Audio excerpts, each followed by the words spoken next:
Welcome to this episode of Unstoppable Journeys. My name is Ryan Gubick, founder and personal CFO of MRG Wealth, and I'd like to introduce you to a special guest today, Shawn Leggett. Shawn, welcome to the show. Hi, thank you. Thanks so much for coming today. So we met at a networking event a couple years now, and you were doing upcycling and Yes. solving a big problem that pretty much the whole world has. Mm-hmm. Can you talk a bit about kind of the company you built and the problem that you're working to solve? Yeah, so 2.5 years ago, we launched GroundUp Eco-Ventures. So June 15th, 2021 is the day we opened our doors. We did about 3 years worth of research before that, but what we do is we upcycle the byproducts of brewing beer and coffee. And what is upcycling? Let's take a step back. Because I remember the first time I heard you mention that word, I was scratching my head and wondering, what is upcycling? It sounds cool, but... Yeah, so upcycling is simply taking something of little or no perceived value and turning it into something of higher value. So recycling is turning paper into paper, glass into glass, that kind of thing. What we do is we take, obviously, you look at your coffee grounds, you probably don't perceive a lot of value there. But when you research and do exploration into what coffee grounds can be, there's a ton of value. And the fact is we only use about 1% of it when we brew a cup of coffee. So we're throwing away 99% We throw of away the value? 99%. Oh, wow. You get people that'll compost it in their garden or do those kind of things. But as far as the opportunity for consumer products and healthy consumer products, yeah, we throw away about 99%.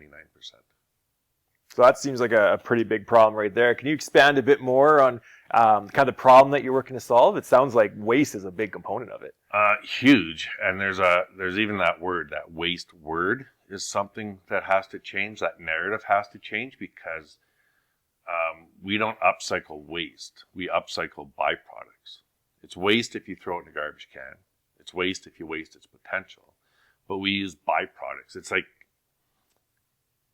oil and gas. I come from oil and gas, right? Spent 23 years there. If an oil company produced a barrel of oil, made one product out of it, made diesel or made unleaded fuel, and threw the rest out, people would lose their minds, right? It'd be an environmental catastrophe. But when we look at food and those products, we don't look at it the same way. So we import. Canada's number 5 in the world for coffee consumption on a per capita basis. It's somewhere in the neighborhood of 7 kilograms for every man, woman, and child. So just in Calgary alone, 1.6 million people, 7 kilos per person. You're talking 10 million kilograms of coffee. Going to the landfill. Right. So we brew coffee, we throw it out. Try to compost it, but composting is only one step better than landfill.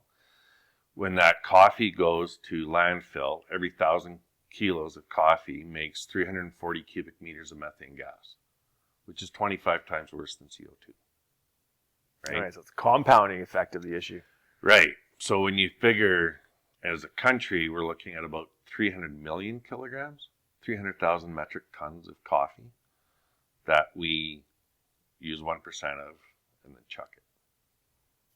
Right? As you say it that way, it kind of just sounds so silly. Yeah. But even so, spent grain, and even the word spent is not the right term, right? Because it's not, spent would mean like it's gone, right? You spend $100, it's all gone, right? But grain from breweries, all they take is sugar and starches. So what's left over is more protein because it's all a factor of weight, right? The sugar and starches are gone. So as a percentage of weight, everything else goes up. So it's 20% protein, it's 44% fiber, more iron, more prebiotics, more antioxidants, right? And because a lot of it I think too has to do with abundance. We have so much. We live in a country with a huge land mass, so it's not like you look out your front window and see a landfill, right? It's like, wow, a lot of seagulls out today. What's going on? That's a good point. Right? Kind of out of sight, out of mind mentality. Right, exactly. So you don't see any of that, so you don't think about it. But brewing a beer makes 450,000 metric tons of spent grain every year. And it's all high protein, high fiber, in a time when we wonder about food waste is obviously an issue, right? But food waste is what you scrape off your plate at the end of the day, or the peppers you throw out because you bought the big bundle from Costco and didn't use them, right? That's food waste to me. Everything else is like what we do is byproducts, right? So I mean, there's just a ton of potential to help the environment, to help people eat better, right? Which then leads to better health, better mental health, because your stomach and your brain are connected, right? So there's all these, the uptick from upcycling is huge. Like, it just keeps working its way down the line. Yeah, so not only can you solve the kind of waste problem, but it sounds like there's other amazing opportunities and benefits that you can do. Before we jump into the solution, I'd love to hear more about all these benefits, because it was really interesting. I remember the first time we had this conversation. I'd love to hear your story, though. Why did you want to tackle this problem? Why? So, I mean, that's, everybody asks why, right? That's the biggest thing nowadays. Why? So I have a few. I wanted my own company. I got to the point where I just thought I need to do something myself. So I wanted my own company. I wanted that company to be unique, which we are. We're the only upcycler of coffee in North America. We're one of the, as far as spent grain into food, we're one of the biggest. And then positivity. So everything we do has a positive effect. It has a positive effect on the environment. The food we create has a positive effect on people's lifestyles, right? Because it's all, it works with IBS, leaky gut, anti-carcinogenic, the works. Like, it's crazy. It's a little healthier than bleached little flour. Healthier than all-purpose. Yeah, a little bit. We don't have bleach in our flour. Yeah. We have one ingredient, and that's barley. But and then also, it's not just the food side. We also create extracts for cosmetics and skincare, which has a huge benefit, right? We extract the oil out of coffee, which is high in essential fatty acids. It's 21% vitamin E. The caffeine helps with everything from acne to fine lines and growing hair, and there's a ton of things. We make an extract from the barley, which is also used for skincare. It's effective on eczema. Oh, wow. So not only just inside health that you're digesting, but also outside benefits. There's so much potential, and that's, I mean, I drive my wife up the wall with that, because I'm like, what we could do? We could do this. And she's like, can you just focus? Right? And I'm like, I am, but we could do this. So there's just a huge amount of benefits. So I go to work every day just jacked, right? Because we just do such cool stuff. That sounds amazing. And can you share a bit more about how you take, the beans that have been used to brew coffee and are, in all purposes, many of the times thrown out, and you're repurposing it to flour and these essential oils and other things. How does that work? How do you do that? Well, there's a few trade secrets in there. Okay, well, but essentially, obviously, the coffee and the spent grain, they're both soaking wet, right? They've been used. The coffee grounds we use come from a cold brewer. They're soaking wet, so we have to dry out the coffee. We then use clean technology that allows us to extract the oils at a very efficient rate. We also recover the solvent used to extract that oil, so we're really clean there. We don't have a lot of we're not exhausting anything into the atmosphere, that kind of thing. Once we extract those oils, then we mill the coffee into flour. So we use 100% of everything that comes in. So no waste after. No byproducts. So that's even on the grain side. We have a little bit of chaff left over, really small amount. So if I was on a whole, we're probably like 99.5% waste free. Amazing. Right? And we even have plans for that chaff from the milling of the grain. So we'll use that.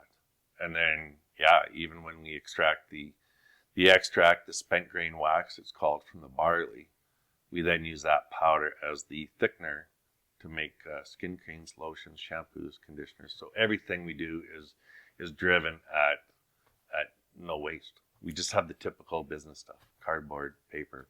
Yeah. Great example of thinking outside the box and taking something that many people just take for granted and kind of toss out, and using 99.5% into tangible benefit products. Yeah, and that's something that I really focus on, even as we look at what's next. What's the next product we're going to upcycle? What's the next industry we can go into? Building new technology to do that. It's all like, okay, great, we can do this, but we still have this. So then what do we do with that? And then what do we do with that? So very much the food processing sector, food production, is take, make, waste. right? So our vision is that if a company says make waste, it's like, oh, wait. We'll interject here, and we'll take that because it's not waste; it's a byproduct, and we'll make until we can't essentially make anything anymore, or it's cost prohibitive or something like that, right? And what are some of the other benefits? So obviously, by not putting more coffee beans and other things in the landfill, there's huge benefits. But is there also health benefits from your flour that you're upcycling versus just going to the store and buying flour in a bag? Huge. So you're looking at our saved grain flour, which is 100% barley, 20% protein, 44% dietary fiber, 25% of your daily iron, high in prebiotics, high in antioxidants. So it's anti-carcinogenic, it's anti-thermogenic, which is the plugging of your arteries. And I have a history of heart disease in my family, so that helps, right? Yeah, that's something that's always gets on your close mind. to home. It reduces the effects of irritable bowel syndrome, leaky gut syndrome. It reduces your risk of type 2 diabetes, which 60,000 people a year get type 2 diabetes.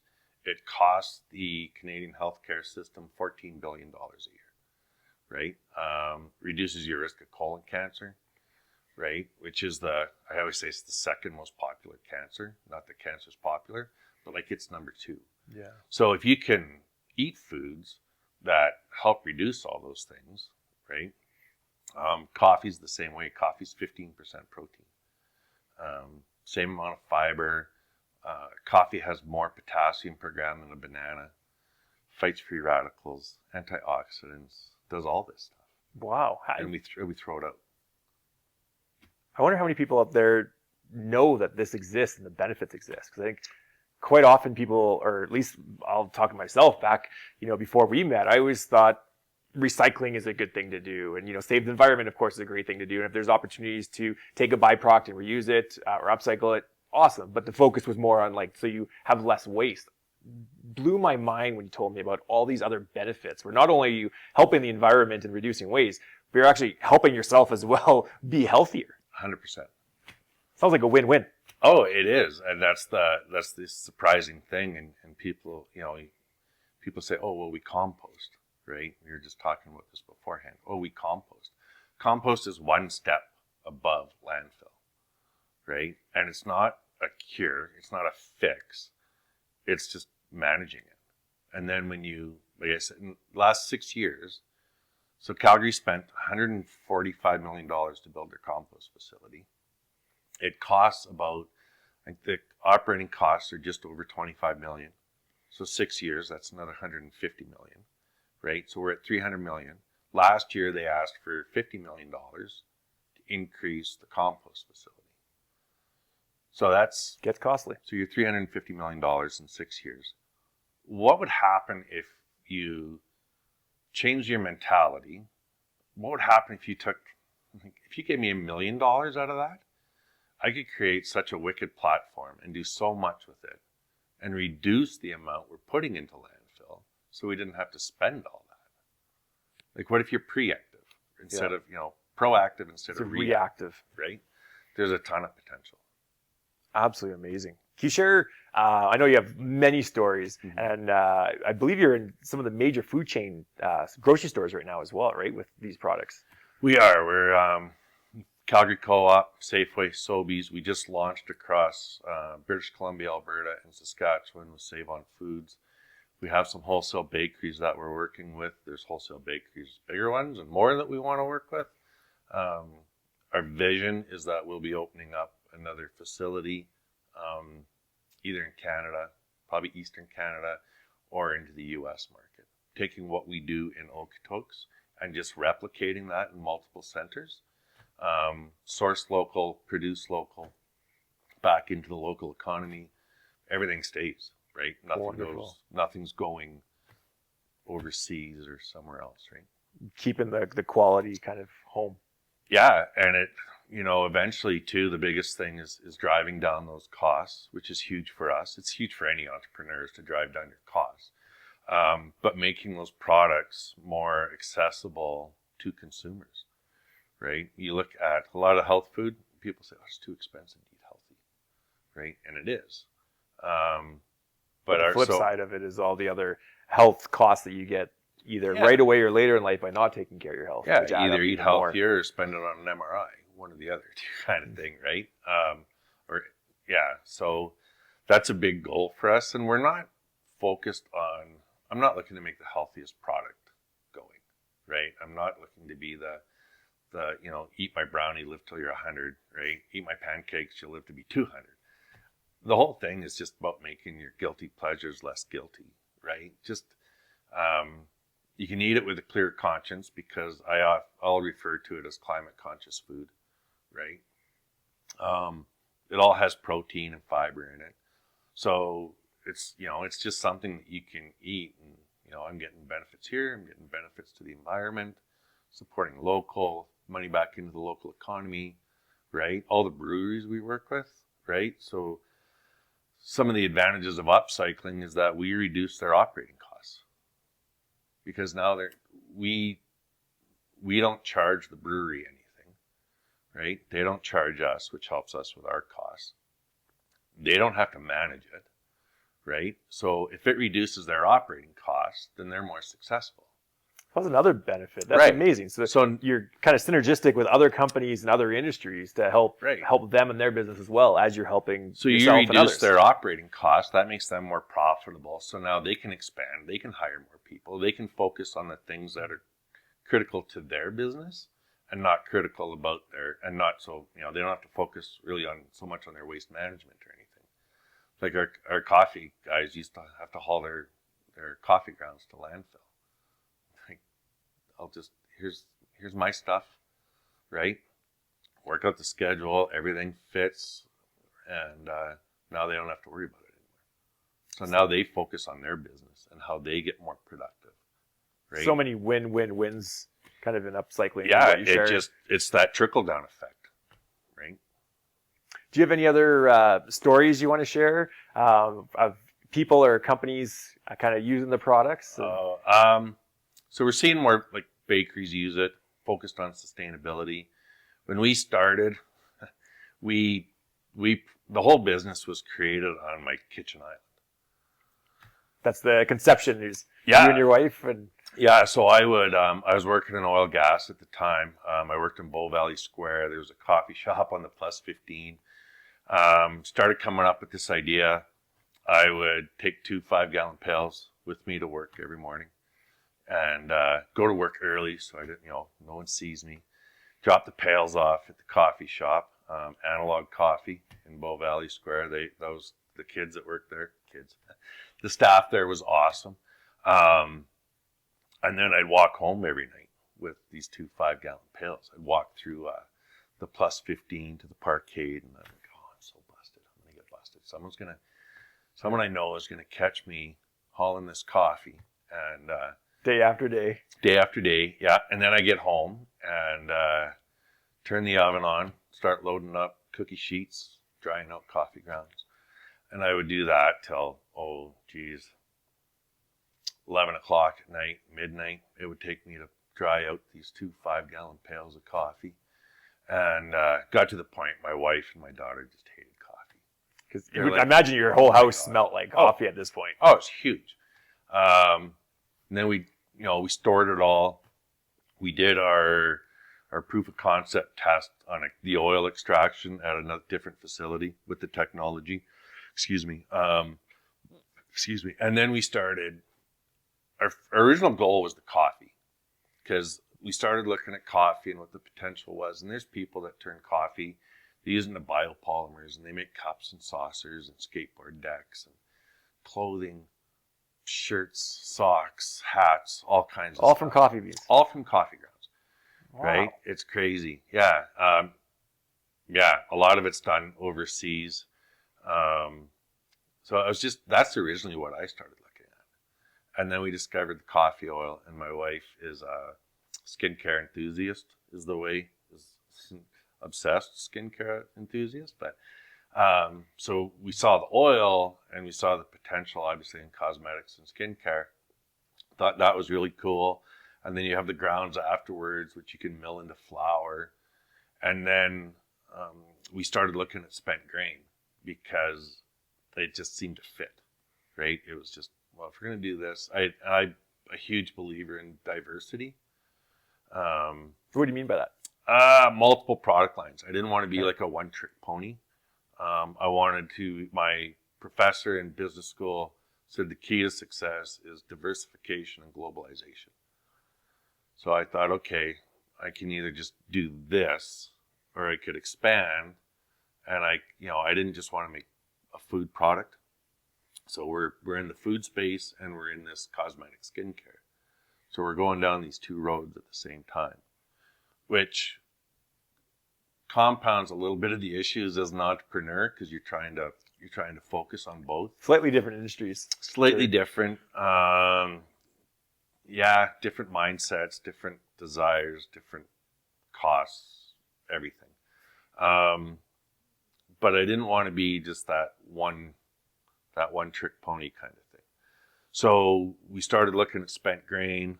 So, okay, what the hell do you do with spent grain? Like, how do you process it?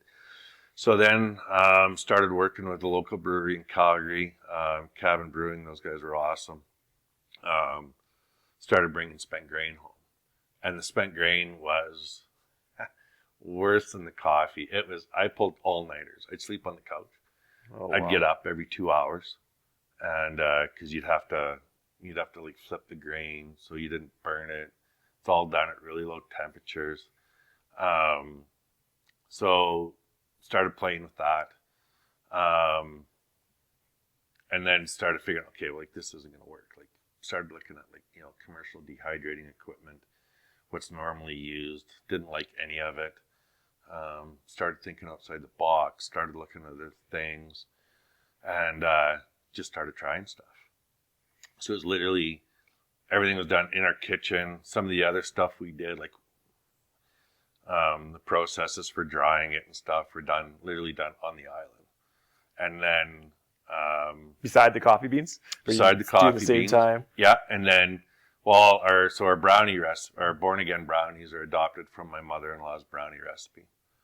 Right? Very cool. Yeah, so that's actually, she might want royalties now. But that's the same thing. We're developing a couple more SKUs, baking mixes, and it's like, Dolly, what do you got there? Right? So we're adopting some of that. So that was how the whole thing was built. And then, it's like, oh, I can use this, we can do that. Pull all this stuff together on an industrial scale, not 100% knowing it's going to work. Got some investment, bought equipment, broke a bunch of stuff, but got it to work, like in the end. I mean, the thing is what we designed and stuff works. So that's one of our, as an entrepreneur, I mean, being able to see that come into full focus and being able to see that operate, well, we can do this. Like, we're in a constant state of improvement, right? It's just, you're constantly like, how do we drive out the cost here? What do we do here? What's the best thing for this? Well, it sounds like you're in a bit of a unique industry as well. Because, like, do you have any competitors in the province or country that are not in the province? In the country, we do. There's there's companies in Quebec, there's companies in BC doing different streams. There's a few companies doing spent grain. That's kind of the low hanging fruit, I guess, if I was to say, like people moving into that one. Okay. How about the coffee beans? Coffee, we're the only ones in North America. Yeah. So you're trailblazing, basically, kind of fail fast, fail off it, and continually improve to. Yeah, and you just continually pivot, right? You run down the road, you hit a roadblock, you bounce back a couple steps, take a look at it, figure a way to go over it, around it. If you can't figure that out, or it's going to be too slow at the same point in time, you're like, what's down this road? What's down that road? Who do I talk to here? Who do I talk to there? A lot of research, finding companies, a lot of companies that talk sustainability, right? Okay, well, you want to talk about it, or do you want to walk the talk kind of thing, right? Yeah. What are you doing behind it? Yeah, so we can be a big part of that, right? And whether that is working with companies on what to do with their byproducts, right? Or working with other companies on how they can incorporate upcycled ingredients into their products. Because there's lower carbon footprint because you're not growing more and more feedstock, right? So it lowers that carbon footprint on all that. Marketing potential up the wazoo, right? Yeah. Social conscious. Yeah, and people like it. Like people, we always get positive feedback on our products. So. How about the taste? So it's barley. It tastes.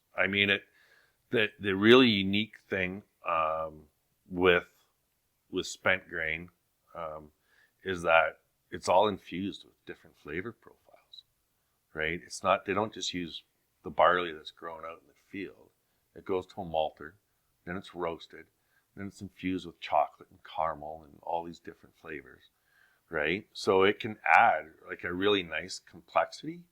Coffee, depending on, I drink a lot of coffee, so like our brownies, I don't taste coffee where other people will, but more nutty, chocolatey with a coffee undertone. Okay. Doesn't punch you in the face with espresso, right? It's not like bam, ooh, there's coffee.